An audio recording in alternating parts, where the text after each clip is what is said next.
So, I have to ask, have you ever caught yourself reaching for your phone before you even realize it, just because it chimed? Or maybe you crave your favorite snack at the exact same time every single afternoon. Oh, definitely. What's wild is how it almost feels like my brain is on autopilot, especially when I hear that notification ding. It's like a reflex, and honestly, sometimes I don't even remember making the decision to grab my phone. Exactly. That whole automatic response is actually tied to the way our brains form habits. There's this powerful loop happening under the surface, and most of the time we barely notice it. That makes so much sense. I mean, it explains why certain things just feel irresistible, even when I know I should ignore them. I'm really curious what's actually going on in that habit loop. Great segue. Researchers say every habit boils down to a simple three-step loop. First, there's the cue that's your trigger. Next is the routine, which is basically the action you take. And finally, you get the reward, which tells your brain, hey, that was worth it. Oh, like when I get stressed at work, that's my cue. My routine is grabbing a candy bar, and the reward is that quick sugar rush or a temporary distraction. It's almost like my brain trains itself to expect that treat whenever stress hits. Exactly. That's a perfect example. And the more you complete that loop, the stronger it gets. Pretty soon, your brain starts craving that reward every time it sees or even senses the cue.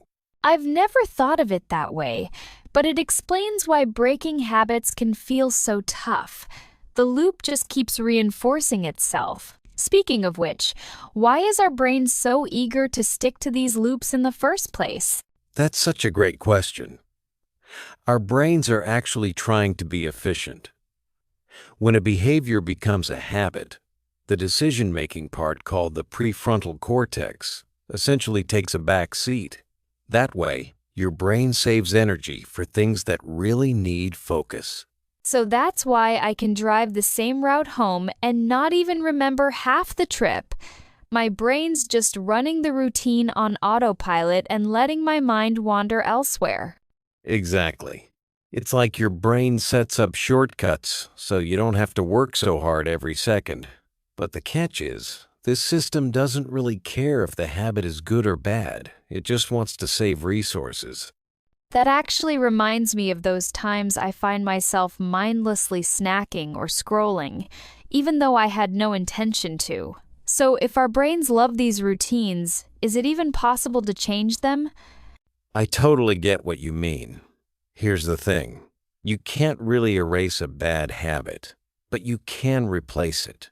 The cue and reward usually stick around, but you swap out the middle part, the routine. That's encouraging. For example, if my cue is feeling stressed and my usual routine is reaching for a cigarette, I could try taking a brisk walk instead. My brain still gets that sense of relief as the reward, but the behavior is healthier. Exactly. It takes conscious effort at first, but with repetition, your brain starts to wire that new routine into the loop. It's all about experimenting to find a replacement that still gives you the same reward. Funny enough, I've tried this with coffee breaks, swapping them for a few minutes of stretching. At first it felt forced, but after a while, I actually started to look forward to the stretch. But there's gotta be more to it, right? What makes a habit change actually stick? You're absolutely right. Replacing the routine is huge, but belief is what really seals the deal. Studies show that people are much more likely to stick to a new habit if they genuinely believe they can change. That's so true. I've noticed whenever I've shared my goals with friends or joined a group, it feels more possible. Like, support groups make you feel you're not alone, and suddenly the idea of changing doesn't seem so impossible. Exactly. Being part of a community can really boost that sense of belief. It's almost like your brain needs proof, either from others or from small wins, that change can actually happen. After hearing that, I'm realizing how powerful a little encouragement and shared experience can be. I wonder how many habits we could actually change just by believing in ourselves and getting a little help from others. Honestly, that's such a hopeful note to end on. Habits aren't set in stone, they're just patterns our brains have learned. If we can spot the cue, routine, and reward, we can absolutely start to shift them. Totally. It's like having a secret manual to your own brain. I'm already thinking about one habit I'd love to change, probably my late night scrolling. Maybe I'll try swapping it for reading instead. I love that idea.